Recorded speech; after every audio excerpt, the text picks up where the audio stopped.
Alhamdulillah Rabbil Alamin. Thumma alhamdulillah. Alhamdulillah Rabbil Alamin. Haqqa hamdi. Wassalatu wassalamu ala Muhammadin Sayyidina Maulana Muhammadin Rasulillahi wa abdihi wa ala alihi wa ashabihi min ba'di. Amma ba'd. Alhamdulillah, pertama-tama dan yang paling utama, marilah kita panjatkan puja dan syukur kehadirat Allah Subhanahu wa taala di mana atas nikmatnya, rahmatnya, inayahnya kita dapat melanjutkan kembali rutinan ngaji Islah yang bulan kemarin sempat ke skip ya karena kok tiba-tiba udah ganti bulan gitu. Alhamdulillah kemudian kita bisa kembali melaksanakan ngaji bersama ini. Kemudian sholat dan salam semoga senantiasa tercurahkan ke hadirat baginda agung Nabi besar Muhammad Sallallahu Alaihi Wasallam. Semoga kita semua kelak termasuk ke dalam umatnya yang berhak mendapatkan syafaatnya di yaumil kiamah. Amin Allahumma amin. Oke, jadi pada kesempatan kali ini kita akan melanjutkan eh, ngaji kita, yaitu yang terakhir kemarin saya lihat itu sudah sunah-sunahnya wudhu belum selesai ya, kurang ini, akhirul lihiyah dan seterusnya. Oke, bentar.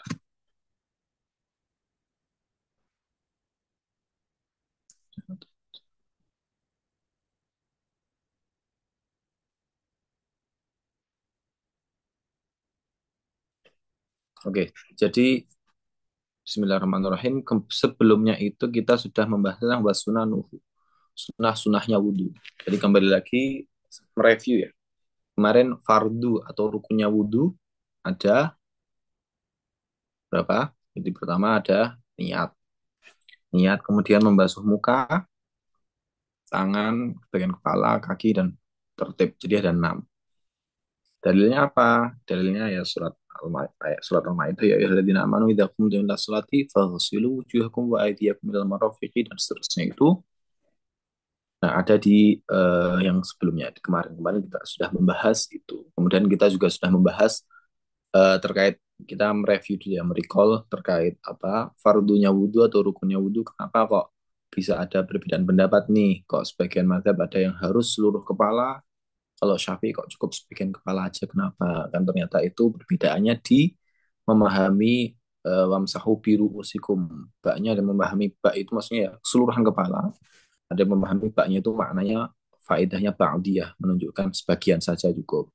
Dan yang Imam Syafi'i kemarin kan saya sempat menjelaskan logical reasoningnya lah, kenapa kok sebagian kepala udah dianggap kepala, karena kita megang kepala itu kan nggak perlu megang seluruh kepala, kita megang bagian sini udah dianggap kepala, kita bagian tengah ya kepala, belakang ya kepala, tanpa harus menyentuh seluruhnya kepala. Seperti itu batas minimal. Jadi ketika kita berbicara fikih itu kita berbicara terkait boleh, tidak boleh, sah, tidak sah, halal, haram, makruh, mubah, dan seterusnya. Jadi kalau Syafi'i ya boleh. Jadi cuma sedikit minimal 3 helai itu kan. Ya ini sebagian satu nil, satu nil gitu udah sah gitu kan. Masalah saya sah. Nah, cuma nanti masalah patut, adab, akhlak itu beda lagi. Seperti itu. Dan nanti akan saya mention lebih jauh nanti di belakang juga contohnya terkait fikih itu misalnya. Contoh paling yang saya dulu sering contohnya seperti ini. Jadi nikah nikah lebih dari satu itu boleh. Ngomong secara hukum ya, secara hukum nikah itu maksimal 4. Punya istri 4 itu boleh. Nah, tapi opo misalnya adil apa wani adil nambah bojo kan?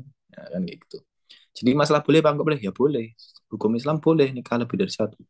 Talak, cerai, ya boleh, cerai itu boleh, enggak haram. Cuman secara akhlaknya, secara adabnya, nah itu apakah patut, apakah nah, seperti itu. Nanti akan saya mention lebih jauh di belakang. Oke. Itu terkait fardu lagi. Kemudian kembali lagi ke sini biar nggak terlalu melebar. Kemudian sunah-sunahnya. Nah, sunah-sunah itu adalah apa namanya fardu kan yang harus dilakukan. Ketika tidak dilakukan ya berarti ibadahnya itu tidak sah. Kalau sunnah ini ya dilakukan menambah kesempurnaan ibadah. Kalau tidak dilakukan ya nggak apa-apa. Makanya nanti kan ada hadis yang memerintahkan untuk menyempurnakan wudhu. Katanya saya sering ulang-ulang ya, menyempurnakan ibadah, menyempurnakan wudhu, entah sholat dan lain sebagainya itu apa menyempurnakan? Maksudnya adalah kita melakukan ibadah tersebut ditambah dengan sunnah-sunnahnya. Jadi selain rukun atau fardunya, kita juga melaksanakan sunnah-sunnahnya seperti itu. Oke, sunnahnya ada 10 wudhu ini. Tasmiyah, baca basmalah, ghusl kafaini qabla idkhalihima al-ina'a, membasuh kedua tangan dulu sebelum dimasukkan ke wadah. Yang membasuh tangan dulu itu biasanya kita ya. Wal madmadah, kumur itu sunnah, istinsyaq, masukin ke hidungnya sunnah, masfu jami'ir raksi, membasuh seluruh kepala itu sunnah. Karena ini kitab Syafi'i ya. Membasuh seluruh apa? Kepala itu sunnah. Masful udhunain, membasuh kedua telinga, dohirihima wa batinihima bima'in jadid. Jadi membasuh kedua telinga dengan air yang baru, yaitu baru adalah berbeda dengan yang untuk membasuh kepala, baik luar maupun dalamnya telinga. Dalam itu sampai mana? Pokoknya dalam itu, bahasanya dalam itu ya sebatas kalau kita lihat telinga itu seberapa tuh ya segitu. Jadi dalam itu nggak usah terus sampai dalam banget, nggak usah. Jadi sebatas melihatnya ketika kita lihat telinga seberapa ya, seperti itu. Jadi dalam fikih itu biasanya untuk apa? Logika terkait batasannya seberapa? Sebatas kita melihat itu sering digunakan. Contoh lainnya, misalnya ketika membahas tentang apa namanya, kan kalau kita menutup aurat itu kan batasnya menutup aurat apa? Yaitu ya sampai warna kulit kita nggak kelihatan. Jadi kalau sampai warna kulit kita nggak kelihatan ya udah itu udah menutup aurat. Nah, tapi kalau ketika kita udah nutup aurat tapi tembus bajunya tembus warna kulit kita kelihatan itu nggak boleh. Contoh lainnya adalah misalnya terkait apa namanya nanti terkait fikih membasuh dubur dan kubul. Dubur dan kubul itu nanti ketika membasuh itu yang dibasuh seberapa. Nah, kalau cowok mungkin enak ya. Cowok kan ketika cebok habis kencing, itu kan jelas. Kemudian kalau habis BAB ya, yang dibasuh tuh seberapa ya. Sampai kalau kamu jongkok, kelihatan. Sekiranya kamu jongkok, terus kelihatan duburnya, nah itu yang dibersihkan sampai situ. Nggak usah dilepok-lepok kayak loro kan. Maksudnya nggak usah sampai dalam banget. Yang penting sebatas ketika jongkok itu kelihatan. Begitu juga nanti kalau konteksnya wanita, nggak ada cewek ya sini. Kalau cewek itu juga sama, membersihkannya bersucinya seberapa kalau habis misalnya mandi besar habis head nih, membersihkannya seberapa ya, membersihkannya itu sebatas ketika jongkok nah itu yang dibersihkan yang terlihat. Jadi logika sampai yang terlihat maksudnya yang sebatas apa, sebatas terlihat mata, itulah yang dibersihkan gitu. Nggak nanti kaitannya sama kayak ketika mandi besar dan lain sebagainya. Oke segitu. Kemudian nah ini selanjutnya sudah saya di next di halaman selanjutnya ini halaman 18. Jadi ini tahlilul lihyah al-kaffati. Yang selanjutnya tahlilul lihyah al-kaffati, kemudian takhlilu asabi aliyataini wa rijlaini, kemudian wa taqdimul yumna 'ala al-yusra, taharatu thalathan thalathan wal muwalatu. Jadi yang sunnah selanjutnya itu adalah takhlilul lihyah al-kaffati. Takhlil itu maknanya menyela-nyela, lihyah itu jenggot. Al-kassah itu maknanya yang tebal. Jadi jenggot yang tebal itu sunnah di sela-sela. Kalau jenggot tipis ini ya malah ya memang nggak usah di sela-sela, mesti kudu disampaikan, diratakan. Nanti akan kita bahas di pas footnote-nya.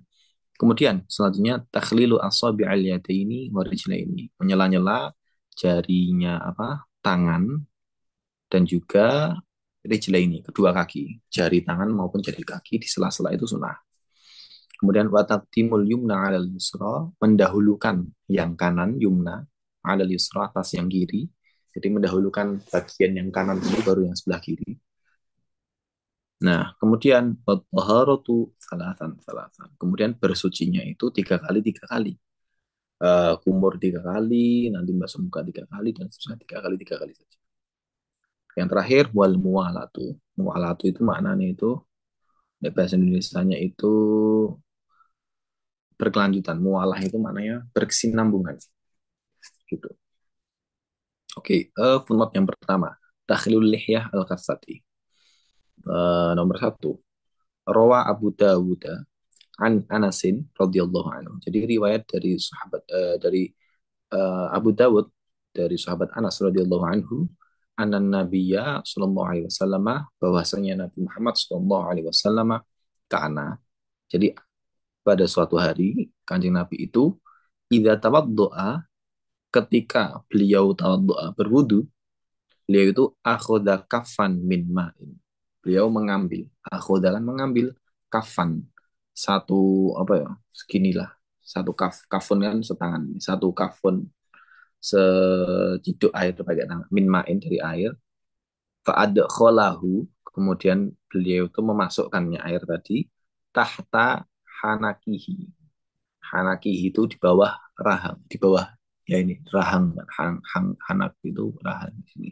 Ini di bawah itu dimasukkan ke sananya, fakhallala bihi lihyatahu. Kemudian dengan air itu beliau jadi ngambil satu gini, dimasukkan ke jenggotnya yang tebal, kemudian di kholala, di sela-sela jenggotnya itu. Waqala, dan beliau berkata, hakadha, beginilah amaroni, memerintahkan kepadaku Robbi, Tuhanku Azza wa Jalla.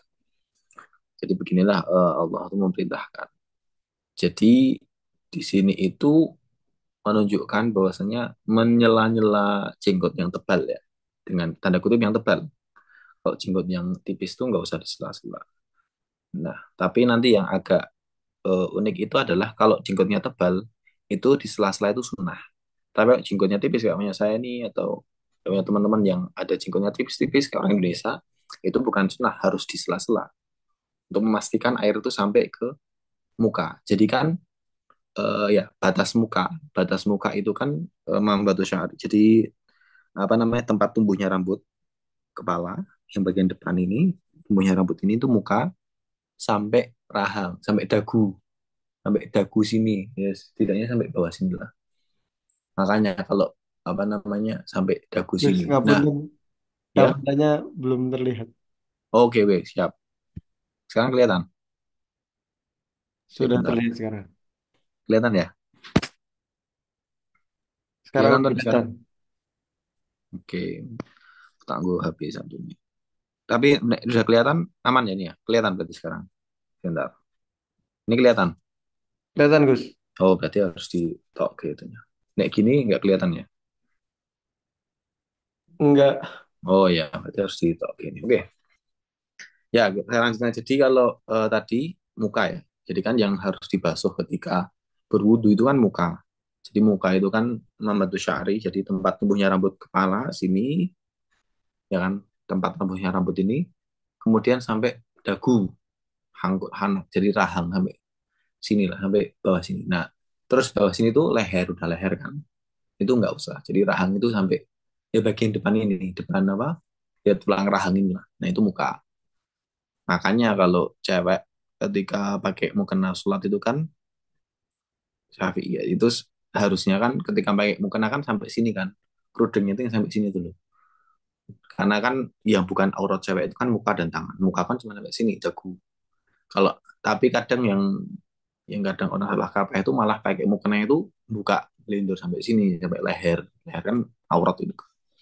Jadi muka itu sampai situ. Nah, makanya kalau jenggotnya tipis, maka wajib diratakan sampai muka. Batas muka kan sampai dagu sini lah. Dagu inilah. Bawah ini. Sampai ini juga harus pastikan basah semua. Karena itu wajib untuk dibasuh kena air. Rukunnya wudhu. Cuman case-nya nanti kalau misalnya jenggotnya tebel banget. Tebel ya. Kafah kan tebel. Tebelnya itu ya tebel. Ya. Tebel. Jenggotnya tebel. Kemudian sulit untuk disampaikan ke sini. Maka hukumnya sunnah untuk disela-sela. Karena sulit itu tadi. Kalau harus sampai sini banget. Cuman kalau bisa ya bagus. Cuman kalau tebel banget, ya saya nggak tahu karena saya nggak punya jiwa tebel ya. Itu kan sulit. Sehingga cukup basuh mukanya tetap basuh muka biasa. Terus ditambah lagi sedikit diambil sini. Saya kira ketika di sela-sela ini udah otomatis menyampaikan sini. Cuma kalau misalnya nggak di sela-sela, cuma cukup membasuh biasa gini, udah cukup. Cuma kalau ditambah sela-sela itu lebih sempurna lagi. Seperti itu. Jadi alasannya kenapa kok kalau tebel kok malah sunnah, tapi kalau tipis malah wajib itu. Karena kalau tebel itu sulit, ya itu sulit untuk apa? Sulit untuk melaksanakannya itu tadi lah. Ada kesulitan di situ sehingga disunahkan saja. Oke, selanjutnya eh, yang berikutnya adalah takhlilu asabi'il yadaini wa rijlaini, yaitu adalah menyela-nyela jemari tangan dan kaki. Dalilnya footnote kedua. An Laqid bin Sabrata radhiyallahu anhu, dari sahabat Laqid bin Sabrah radhiyallahu anhu qala, beliau berkata, qultu, saya bertanya, ya Rasulullah, wahai Rasulullah, akhbirni anil wudu'i, akhbirni, berilah kabar kepadaku, tolong saya dikabari, dikasih tahu, anil wudu'i, tentang wudu. Nah, ini bahasanya wong saiki info-info kayak gitulah. Tapi aja Nabi ya enggak gitu lah, sama aja Nabi info aja Nabi gitu kan enggak ya. Jadi ya Rasulullah akhbirni anil wudu, ya Rasulullah, tolong beritahu saya tentang wudu gitu. Qala, Kanjeng Nabi menjawab, asbihil wudu'a. Asbih itu maknanya sempurnakanlah. Sempurnakanlah al wudu'a, pada wudu. Wa khallil, dan sela-selalah bainal asabi, antara jemari. Jemari di sini sebutnya asabi, jari-jari. Jari-jari kan berarti mencakup tangan dan kaki. Wa baligh fil istinsyaqi, dan baligh itu di ketika istinsyak hidung itu di polge. Maksudnya polge ya dimaksimalkan, baligh di benar, disungguh-sungguh lah dalam istinsyak. Illa antakuna sha'iman, kecuali kalau kamu itu dalam statusnya sedang berpuasa, maka ya jangan istinsyak. Istinsyak malah jadi makruh karena ada potensi membahayakan puasa. Jadinya batal, takutnya kan disedot kebablasan dilek gitu kan, seperti itu. Makanya kalau puasa itu ada beberapa sunnah yang lebih baik tidak usah dilakukan, sunnah wudhu ya. Contohnya itu kumur gitu kan, kumur-kumur itu lebih baik ketika puasa nggak usah dilakukan. Tapi ada yang mengatakan ketika masih sebelum duhur itu kumur-kumur ya masih nggak apa-apa, tapi kalau udah habis duhur itu jangan kumur, sama kayak sikat gigi itu kan, siwak sebelum duhur, sebelum zawal syamsi, sebelum duhur ya berarti itu masih sunnah, tapi kalau udah zawal itu jadi makruh. Tapi kalau dilakukan ya nggak apa-apa, selama kamu bisa make sure, meyakinkan kalau ya nggak masuk, udah beneran bersih nih ini kumuntat kan ya rondo angel malah ngelak nih, maksudnya malah bikin haus. Ketika jadi kita parno ya, dia habis kumpur ini kan, aduh, masih ada kayak setiap ada itu dilepeh, ada ludah lepeh-lepeh, jadi ini malah ngelak. Lebih baik ya nggak usah. Tapi kalau secara hukumnya ya boleh-boleh aja gitu, cuman kan itu tadi, lebih baiknya secara hukum boleh nggak boleh, cuman kalau enaknya gimana ya, enaknya terserah kalian gimana itu. Oke, kembali lagi ke sini. Rawahu Abu Dawud, tidak, hadis ini telah diriwayatkan oleh Imam Abu Dawud, wa sahahahu, dan menilainya sahih, yaitu Imam Tirmidzi wa ghairuhuma, dan selain beliau-beliau Imam Abu Dawud dan Imam Tirmidzi. Asbih maknanya adalah atammahu. Asbih itu maknanya atammahu wa akmalahu. Berarti amr ya. Atammahu atimmahu wa akmilhu. Asbih ay atimmahu, yaitu sempurnakanlah wudu, wa akmilhu ya. Maknanya sempurnakanlah. Biarkanihi wa sunanihi. Dengan rukun-rukunnya plus sunah-sunahnya yang tadi saya mention. Jadi menyempurnakannya adalah melaksanakan rukunnya jelas plus sunah-sunahnya. Seperti itu. Nah, jadi di sini dalil untuk menyela-nyela tangan atau apa, jari tangan dan jari kaki. Kemudian selanjutnya watakimul yumna alal yusra, yaitu mendahulukan yang kanan atas yang kiri. Jadi kanan dulu baru kiri. Jadi kalau misalnya ada orang nanya, wah wudhunya kok kiwa sih? Wudhunya kok tangan kiri dulu? Harusnya kanan dulu no. Soalnya kan memang ya mungkin karena ya mungkin apa ya, kearifan ulama-ulama kita zaman dulu, kiai-kiai kita itu, yaitu saking sudah mendarah dagingnya itu sunah-sunah, bahkan nggak cuma rukun, sunah-sunahnya pun saking mendarah dagingnya, jadi kita menganggapnya itu harus dilakukan, padahal sejatinya itu hanya sunah. Jadi kayak misalnya basuh tangan kanan dulu baru kiri, sebenarnya kalau kiri dulu baru kanan ya tetap sah wudunya, nggak harus kanan dulu baru kiri seperti itu, karena ini hanya sunahan aja, kanan baru kiri. Dalilnya apa? Dalilnya ini ada di nomor 3 ini. Rawa telah meriwayatkan Al-Bukhari, Imam Bukhari, an Ibnu Abbas, dari sahabat Ibnu Abbas radhiyallahu anhu, annahu, bahwasanya sahabat Ibnu Abbas itu tawaddu'a, berwudu, bla bla bla bla, hadisnya panjang itu, wa fihi, dan di dalam wudunya atau di dalam hadis itu. Jadi ini kalau titik-titik itu tandanya hadisnya panjang, kemudian wafi, dan di dalam hadisnya itu ada lafaz seperti thumma, kemudian akhoda hurfatan min ma'in. Akhoda mengambil hurfatan itu satu ciduk min ma'in dari air, faghusala biha.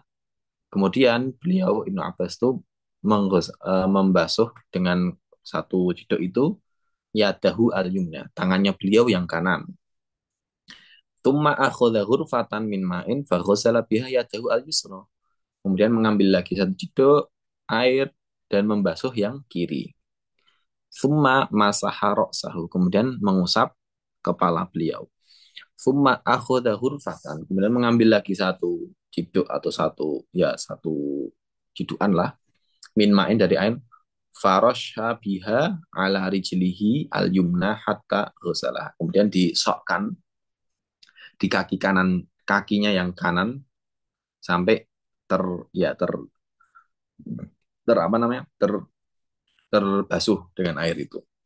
Kemudian lagi thumma akhadha hurfatan min ma'in faghasala biha rijlahu al-yusra. Kemudian ngambil lagi satu hurfah, satu jiduan lagi yang air, kemudian ditaruh yang kaki kiri lagi. Tsumma qala, kemudian Ibnu Abbas berkata, hakada, seperti ini. Ra'aitu Rasulullah, saya melihat Rasulullah sallallahu alaihi wasallam yatawaddo, berwudu gitu. Menurut Hasyiah Thani Soha. Jadi bisa dilihat lagi yang di versi lengkapnya ada di halaman 13, Hasyiah nomor 2. Seperti itu. Nah, jadi di sini itu menunjukkan bahwasanya ini dalil dari kesunahannya memulai sebelah kanan dulu. Kemarin ketika kita di semangat itu ya kita juga ada hadis yang membahas sebelah kanan dulu baru kiri, itu juga ada. Jadi ini sunnah juga untuk memulai dari kanan dulu, habis kanan baru yang kiri. Terkait bagaimana caranya itu ada beda-beda. Ada yang biaya neranginnya itu kanan dulu, kanannya 3 kali. Kalau sunnahnya kanan 3 kali, habis itu baru kirinya 3 kali. Ada modelnya kanan kiri kanan kiri kanan kiri, bebas. Gak ada yang harus gimana ya, bebas. Pokoknya yang penting dibasuh tangannya, jangan terus dilepati. Oke, itu yang terkait takdimul yumna alal yusra. Kemudian wa taharatu salatan salat. Kemudian bersuci itu 3 kali 3 kali. Jadi ya sebagaimana kita ketahui, dibasuhnya 3 kali 3 kali gitu. Dalilnya apa ini? Empat, rawa Muslimun, riwayat dari Imam Muslim, Anna Uthman radhiyallahu anhu, bahwasanya sahabat Uthman radhiyallahu anhu qala, beliau berkata, ala urikum wudu Rasulillahi sallallahu alaihi wasallam, maukah kalian saya perlihatkan wudunya Rasulullah sallallahu alaihi wasallam? Jadi bertanya kepada sahabat, ala urikum wudu Rasulullah, mau nggak kalian tak kasih lihat bagaimana wudunya Rasulullah? Nah, setelah itu summa tawaddoa salatan salatan. Kemudian beliau Utsman bin Affan berwudu 3 kali 3 kali, seperti itu. Jadi ini dalil untuk apa namanya, kesunahannya berwudu 3 kali 3 kali.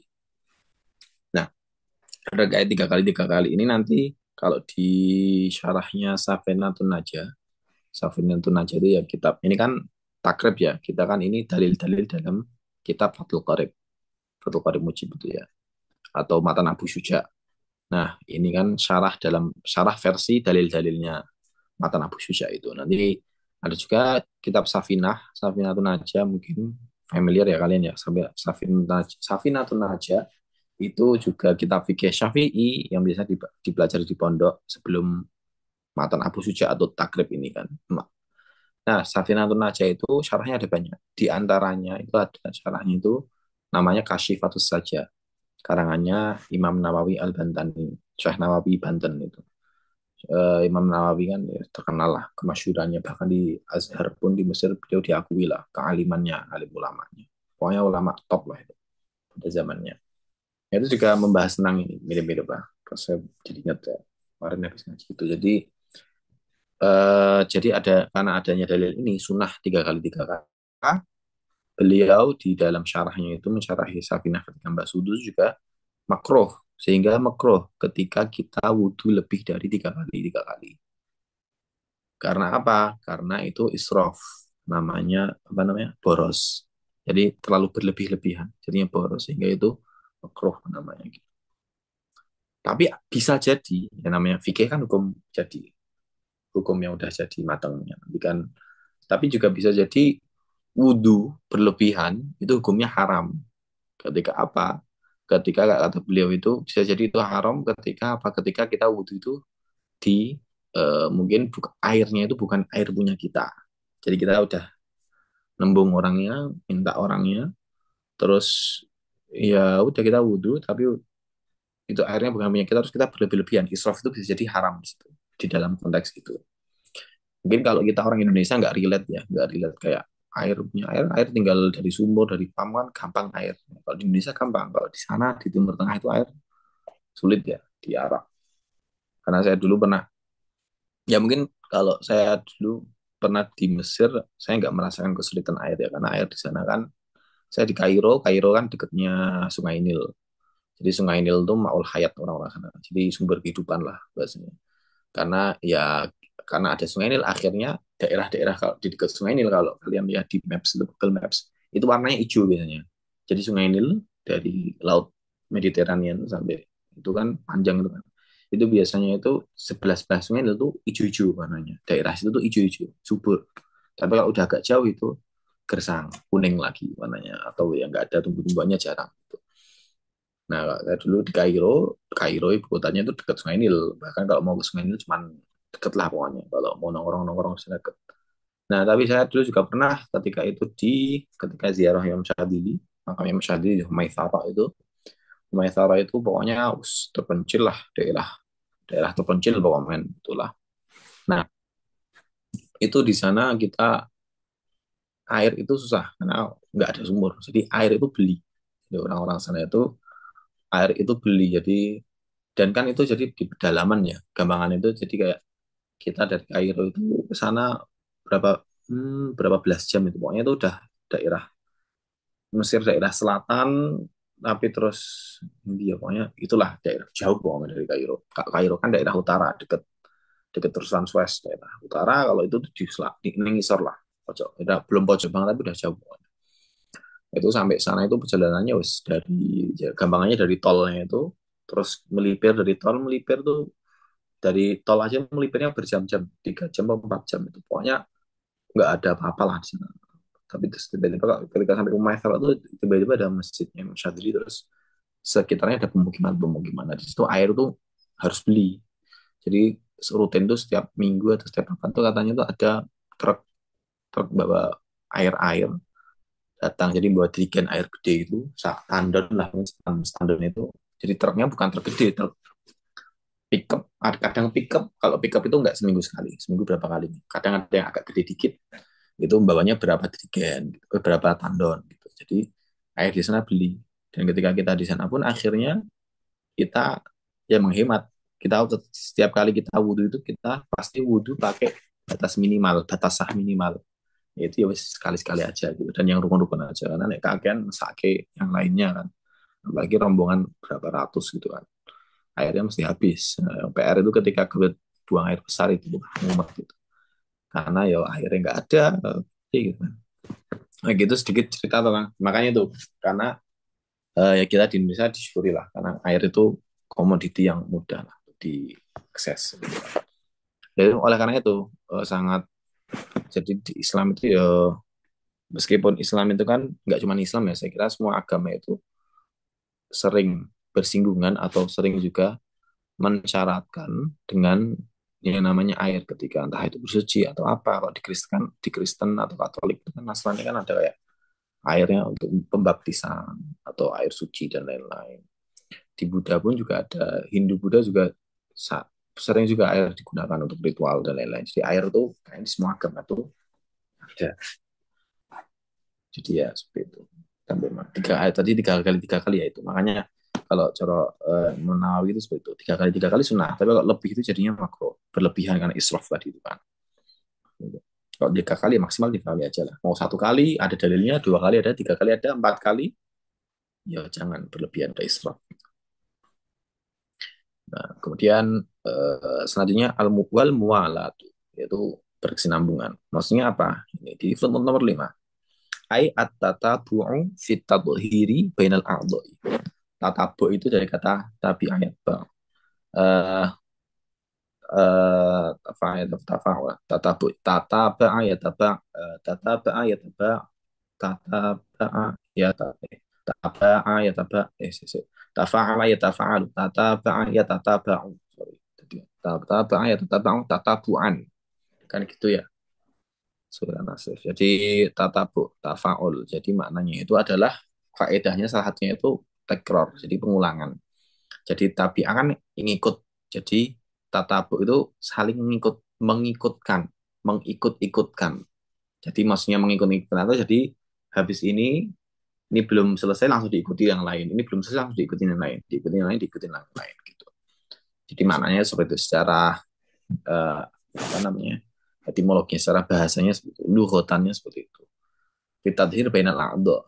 Dalam konteks wudhu berarti maksudnya saling mengikuti dalam bersuci antar anggota tubuh. Maksudnya bagaimana mengikuti batasannya yaitu bihaitsu la yajifu al awalu qabla syuru'i fi tsani adatan. Sampai sekiranya bagian yang awal habis dibasuh ini, misalnya kita basuh tangan kanan.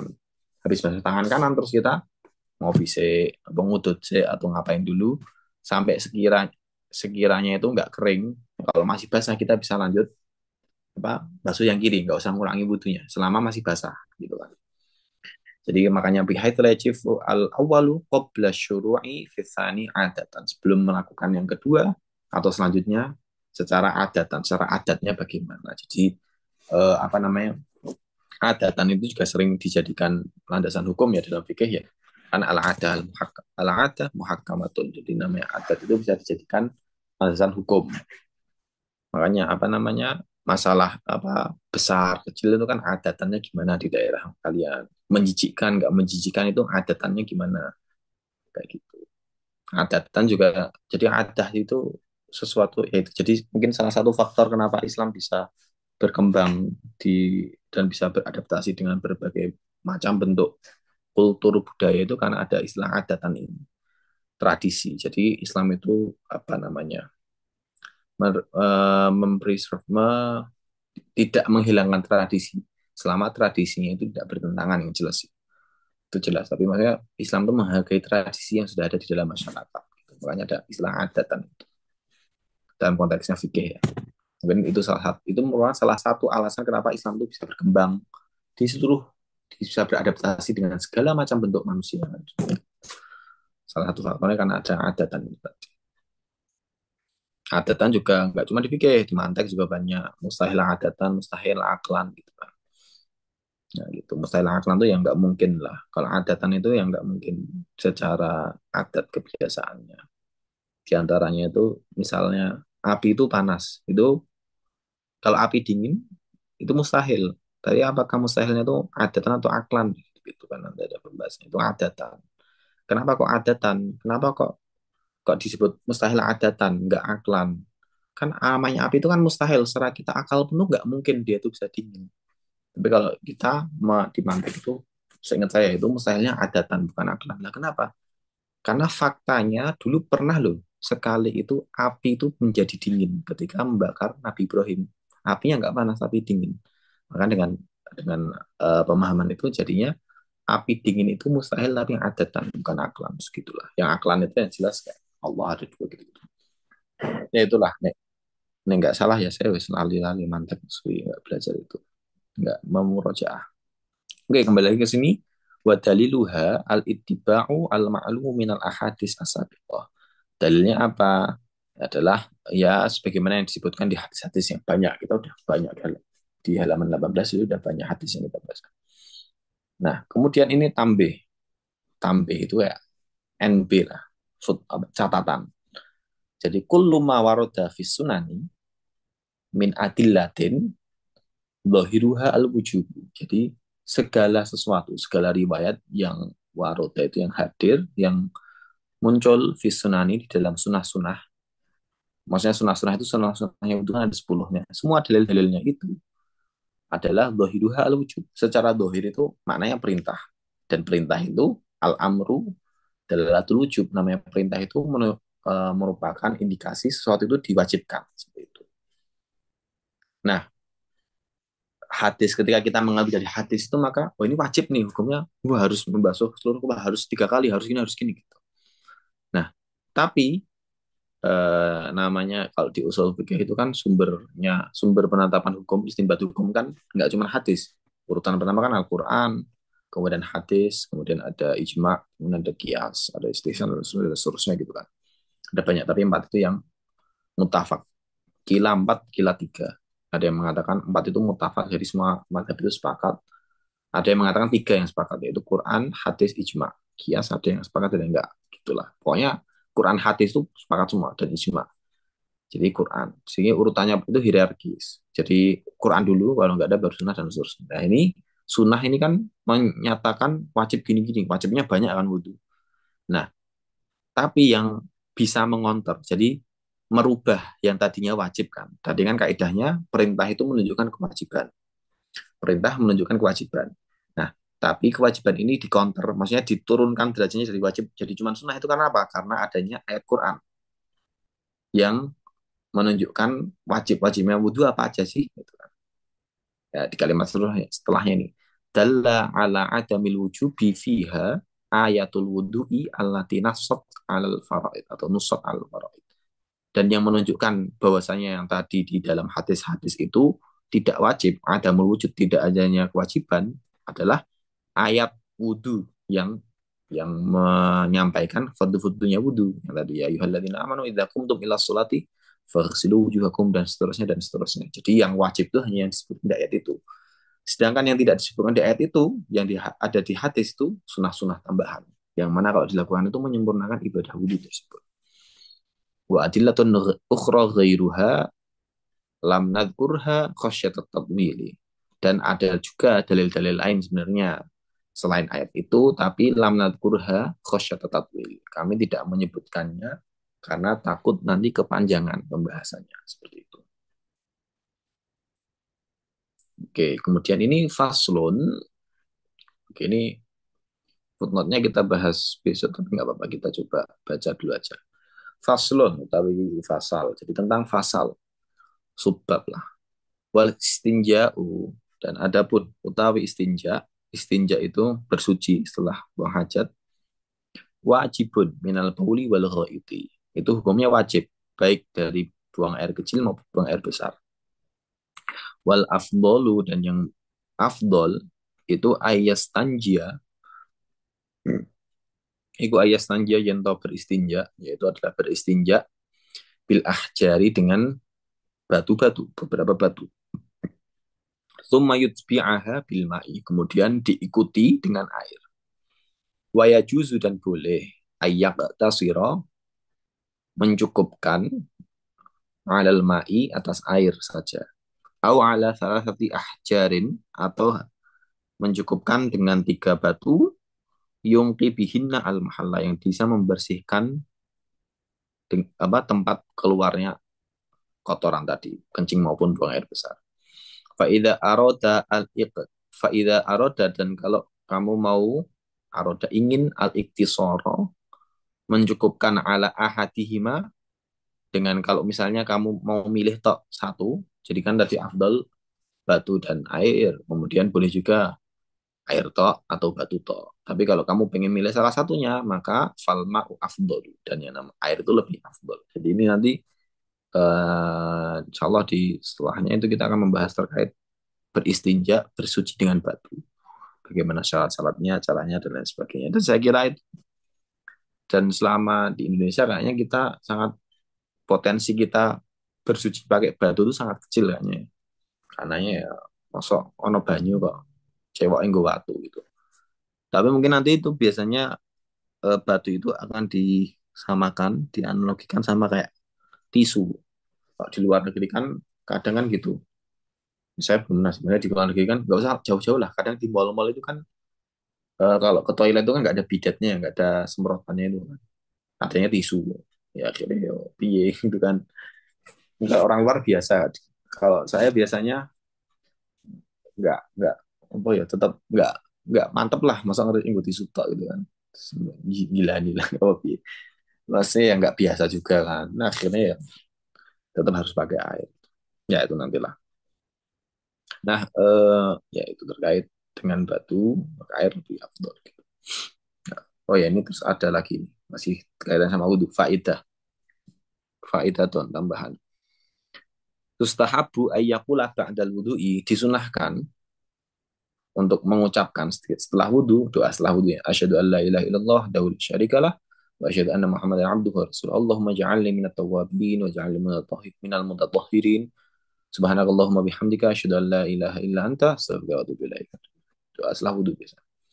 Warada majmu'u hadza an Rasulillah sallallahu alaihi wasallam fi ahadits rawaha Muslim wa Tirmidzi. Jadi doa itu ada di dalam hadis yang diriwayatkan oleh Imam Muslim, Imam Tirmidzi, Imam Nasai di dalam A'malul Yaum wal Lailah dalam bab amal-amal di siang dan malam hari.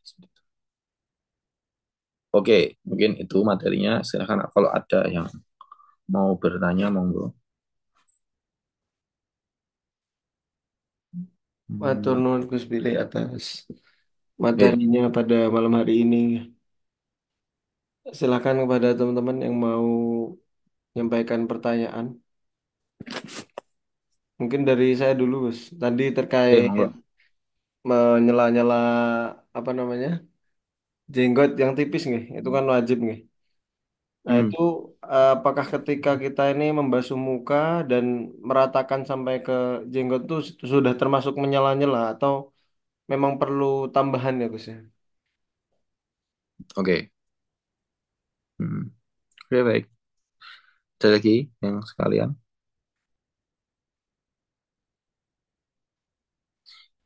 Oke, jadi kalau pertanyaannya Adil itu, eh, oke. Jadi kalau itu sebenarnya ya membasuh muka aja karena tipis ya. Kalau tipis mah membasuh muka aja udah cukup. Cuma kalau misalnya yang kayak agak antara tipis sama tebel nih, kalau jenggotnya tipis kan kayak misalnya cuman ada beberapa satu dua tiga tok gitu kan, wis membasuh muka kan otomatis sininya udah kebasuh sendiri kan. Ketika kita nganu muka itu loh, kan otomatis kita udah membersihkan sini juga. Cuma kalau misalnya mau ditambahin lagi ya nggak apa-apa. Cuma yang wajib itu maksudnya ketika wajib dalam artian wajib itu wajib untuk dipastikan air itu rata sampai kulit dagu kita, kulit apa namanya dagu kita ini.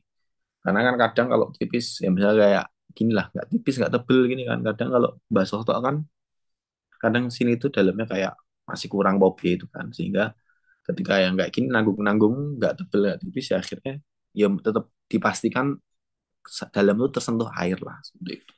Karena itu wajib untuk dibasuh. Karena kan rukunnya wudhu ya. Jadi yang itu tuh wajib untuk dibersihkan, dibasuh gitu. Jadi Ya, tetap matur nuwun, Gus. Ada lagi oke. yang mau bertanya?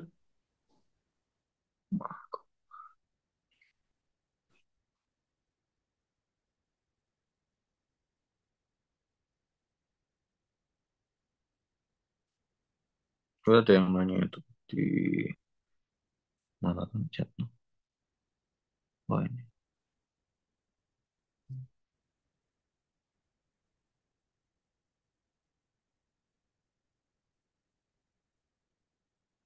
Oke, jadi air yang keruh, entah itu hijau atau coklat, statusnya digunakan untuk. Jadi kemarin kita itu kan di bab-bab awal ya, yang air itu ada air mutlak, ada dan lain sebagainya, air musyammas, ada 7 air yang bisa digunakan untuk bersuci ya, air hujan dan lain-lain. Tapi kan ketika kaitannya sama di masjid di kita kalau di masjid atau di rumah itu kan air mutlak ya. Air mutlak itu apa? Air mutlaknya ya pokoknya yang air, air tok gitu, air. Dan ketika keruh nanti itu kaitannya sama air itu dibagi lagi jadi ada yang suci mensucikan, suci saja tapi tidak bisa mensucikan, kemudian air najis gitu. Sama satu lagi air musammas ya. Oke. Nah, terkait air makruh itu kan untuk wudhu berarti air yang suci mensucikan. Apakah dia itu suci mensucikan atau suci tok? Gitu. Nah, kita lihat lagi dari artian itu dia keruhnya karena apa? Perubahannya itu karena apa? Apakah karena adanya apa namanya? Karena adanya sesuatu najis yang merubahnya atau karena apa kan gitu pertama. Kemudian juga Yang lainnya misalnya itu perubahannya karena lumut. Misalnya karena lumut kan hijau gitu kan. Jadinya merubah airnya warna hijau. Nah, itu apakah misalnya lumut ya? Contoh kasusnya lumut, misalnya lumut dulu aja. Nah, kalau lumut kemudian airnya itu selama airnya masih banyak, apa lebih dari 20 dan airnya itu masih masih disebut air, maksudnya masih disebut air itu adalah air mutlak. Jadi air mutlak itu meskipun ada perubahan dikit-dikit itu kita tetap menyebutnya sebagai air adatan. Nah, ini lagi contoh adatan secara adatnya. Maka kita masih tetap bisa menggunakannya untuk bersuci.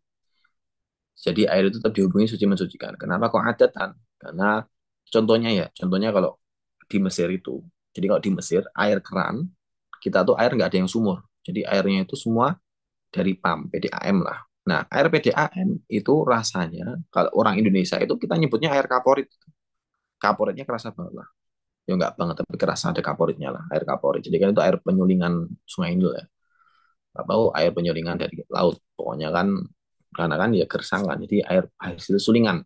Dan salah satu caranya supaya air itu layak untuk menjaga solahiyatul ma untuk digunakan kelayakan air, maka ditambahin beberapa tambahan zat itu, dan tambahannya itu menurut ya otomatis menurut para syekh di sana itu masih dalam batas wajar yang mana tidak merubah status dia sebagai air mutlak.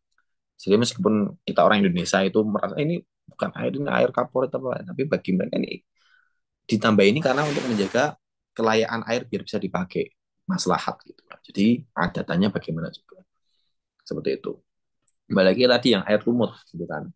Jadi kita lihat aja di adat kalau di tempat itu bagaimana. Tapi pertama yang perlu di make sure dulu itu adalah diyakinkan itu perubahannya karena apa kan gitu, hijau atau coklat itu tadi.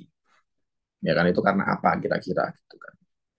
Nah, jadi kalau misalnya sumber air, mata air itu kan apa namanya termasuk ke dalam 7 air yang bisa digunakan untuk bersuci ya. Ada air hujan, salju, air sungai, dan mata air juga kan salah satunya. Nah, kalau mata air itu boleh digunakan. Nah, keruh, kalau mata airnya keruh kenapa? Nah, dilihat keruhnya itu karena apa lagi. Jadi kalau gitu PR-nya, kalau yang hal-hal seperti itu PR-nya itu adalah di dalam kaitannya sama penyebabnya dia berubah itu apa. Itu sih dilihat lagi. Penyebabnya dia berubah apa. Nah, kalau misalnya masih hal-hal yang suci, ya ya udah itu masih bisa digunakan untuk berwudu. Selama itu memang kan maksudnya air keruh pun itu kan orang sana juga kan biasa dengan yang seperti itu. Maksudnya apa namanya masih digunakan untuk bersuci, masih bisa gitu lah. Hijau atau coklat.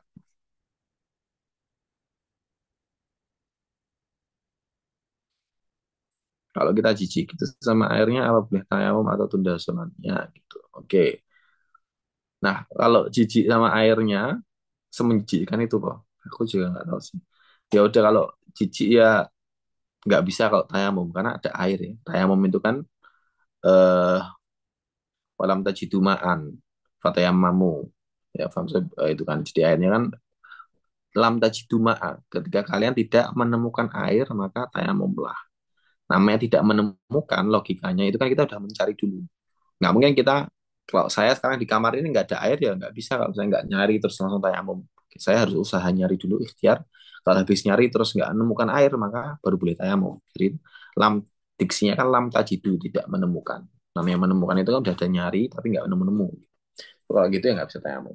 Ya mungkin solusinya gitu ya wes sholatnya ditunda sih nggak apa-apa. Atau mungkin bisa wudhunya jangan di situ. Wudhunya mungkin di rumah atau kalau enggak ya wudhunya bisa coba kamu di ya di tempat lain lah, nyari tempat lain gitu kan, nggak usah dibikin ribet. Maksudnya kayak udah di tempat lain gitu wudhunya atau di toilet di kamar mandi mungkin kalau kamar mandi airnya podo ya ya udah kan saya ya, maksudnya apakah semenjijikan itu atau bagaimana karena eh, toleransi kejijikan orang-orang kan beda-beda. Ya jadi menurut saya kalau itu ya ditunda aja sholatnya jangan terus tayamum itu aja sih. Oke, sama-sama. Oke, terus ada lagi nanya kan? Kalau nggak mungkin saya mau nambah dikit saya jadi teringat terkait apa namanya. Jadi terkait masalah ini kan kita ngajinya fikih ya. Saya sering mention fikih itu berkaitan erat sama usul fikih ya.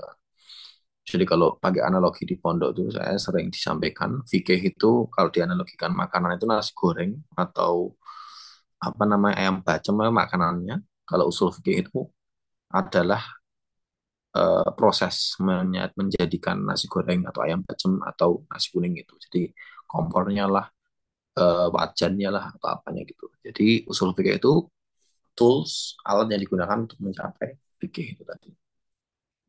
Nah, kemudian di dalam Islam itu sebenarnya ulama-ulama kita di Indonesia itu ketika menyampaikan mengajarkan Islam yang di Indonesia ini itu tuh ya mengajarkannya itu Islam yang luas, Islam yang nyantai. Jadi berfikirnya itu yang ya sing nyantai lah. Nyantai tapi bukan berarti nggak bangke. Gitu sih. Jadi contoh paling gampangnya mungkin ini yang sudah menjadi kearifan kita orang-orang Indonesia itu adalah ketika yang namanya orang ulama-ulama kita yang aswaja itu ketika mengajarkan amar ma'ruf nahi mungkar itu kan amar ma'ruf itu kan goalsnya itu adalah kan ya udah amar ma'ruf itu kan goalsnya kita melakukan kebaikan nahi mungkar goalsnya kita menghindari kemaksiatan. Nah caranya gimana amar ma'ruf nahi mungkar ada yang mungkin kalau pernah baca itu mungkin amar ma'ruf itu memerintah kebaikan bil ma'ruf nahi mungkar ya bil ma'ruf gitu kan.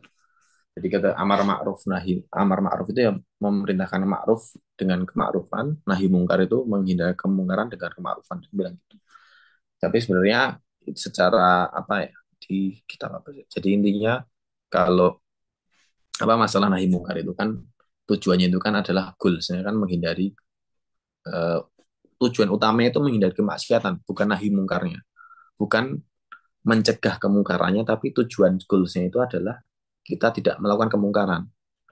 Karena kenapa kok saya tekankan itu? Karena kalau kita fokusnya ke nahi mungkarnya maknanya mencegah kemungkaran.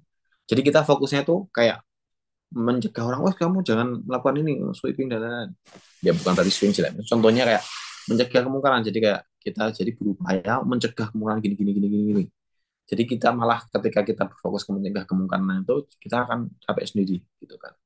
Karena ya sulit untuk memastikan semua orang tidak kita mencegah kemungkaran di dunia yang banyak kemungkaran ini. Jadi goalsnya itu ya biar enak ya intinya dia tidak melakukan kemaksiatan itu. Mencegahnya bagaimana kan ya bisa kita dengan cara mengingatkan untuk bagaimana. Nah jadi apa namanya makanya saya teringat yang ingin saya sampaikan sebenarnya sih itu adalah perkataannya Saizuddin bin Abdul Salam yang Syekh Sayyidul Ulama itu dari Mesir dia mention bahwasanya ada istilahnya itu apa beliau itu mendeskripsikan orang-orang soleh, orang-orang mukmin itu adalah orang-orang yang ghafilat. Jadi beliau itu terinspirasi dari ayat surat apa ya? An-Nur kalau nggak salah yang innal ladzina yarmunal muhsanatil ghafilatil mu'minat. Jadi orang-orang mukmin itu adalah ghafilat. Ghafilat itu adalah orang-orang yang lupa. Orang-orang lupa. Kenapa kok disifati orang-orang yang lupa? Karena cara, apalagi zaman sekarang nih, cara supaya kita bisa terhindar dari maksiat itu adalah kita lupa atau kita tidak tahu ada maksiat itu. Kayak sekarang, misalnya kita ditakdir sekarang ngezoom bareng. Oke, kita gampang ngelakoinnya karena kita lupa atau kita nggak tahu. Misalnya kita tahu, oh misalnya, nek dulu di pondok nyontoinnya, oh itu di kampung sebelah ada dangdutan loh, sing nyanyi misalnya cewek seksi gitu kan. Kita ketika kita tahu itu kita sulit untuk tidak pengen delok dangdutnya rakyat yang sekilas gitu kan. Ada dorongan untuk sana. Tapi ketika kita lupa atau kita tidak tahu ya akan lebih mudah. Jadi orang-orang mukmin itu disifatnya ghafilat, ghafilat dalam konteks dalam artian itu lupa akan kejelekan. Nah karena itu beliau setelah itu nanti ada istilahnya itu al-inkifaf al ma'asi. Jadi makanya yang ingin saya sampaikan juga itu al-inkifaf anil ma'asi. Jadi menghindari kemaksiatan tadi. Tidak melakukan kemaksiatan. Nah, kemudian yang pengen saya sampaikan juga itu adalah ada banyak jadi saya bingung merangkainya. Jadi ya setelah itu itu akan berkaitan erat juga dengan yang namanya husnuzon. Husnuzon tadi. Husnuzon. Kenapa kok berkaitan erat sama husnuzon? Karena kan ketika kita dalam pikiran kita itu, oh, yang penting goalsnya itu adalah orang tersebut tidak melakukan maksiat lah. Ketika kita goalsnya itu, pikiran kita tuh yang wajib tuh, yang penting orang itu tidak melakukan maksiat, ya kan? Bukan bagaimana caranya biar orang nggak maksiat. Kan beda itu. Sehingga ketika kita goalsnya itu, kita akan lebih mudah untuk husnuzon.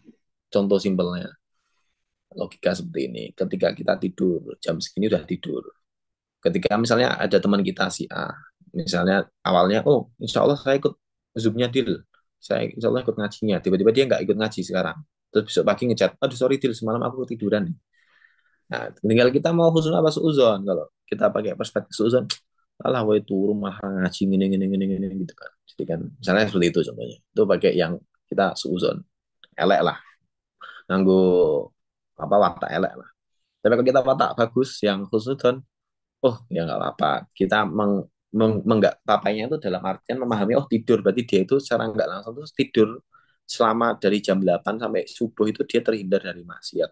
Jadi tidur itu merupakan orang tidur itu orang soleh karena dia menghindari maksiat selama tidur. Jadi kan tidur, ya mungkin orang tidur kok melakukan maksiat kan gitu.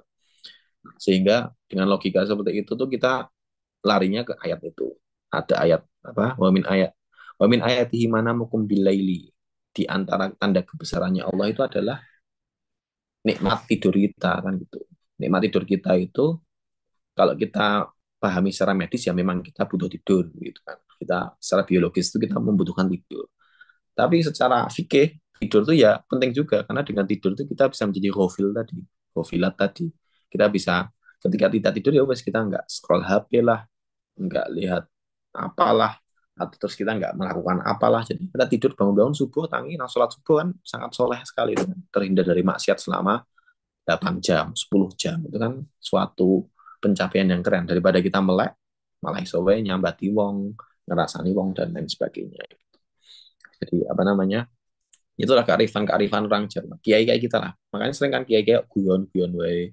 Kiai-kiai kok jagongan sampai malam ngopi-ngopi gitu kan, ngudut-ngudut sampai malam habis baru pulang. Orang lihatnya mau kayak ini biar tuh bukannya pikiran, bukannya istighosa, bukannya sholat malam atau malah ngopi malah. Justru ya itu dalilnya lupa apa namanya. Jadinya dalilnya itu ya karena dia itu menghindari maksiat dengan cara menyibukkan diri supaya gofil tadi lupa dengan hal-hal kemaksiatan-kemaksiatan yang ada di dunia gitu-gitulah. Kemudian ya itu sih, misalnya mengingatkan itu tadi. Ya intinya nyantai lah. Ya belajar husnudon aja gitu. Saya jadi teringat itu sih. Tiba-tiba. Oke, ada lagi yang mau ditanyakan? Udah sejam ya. Ya.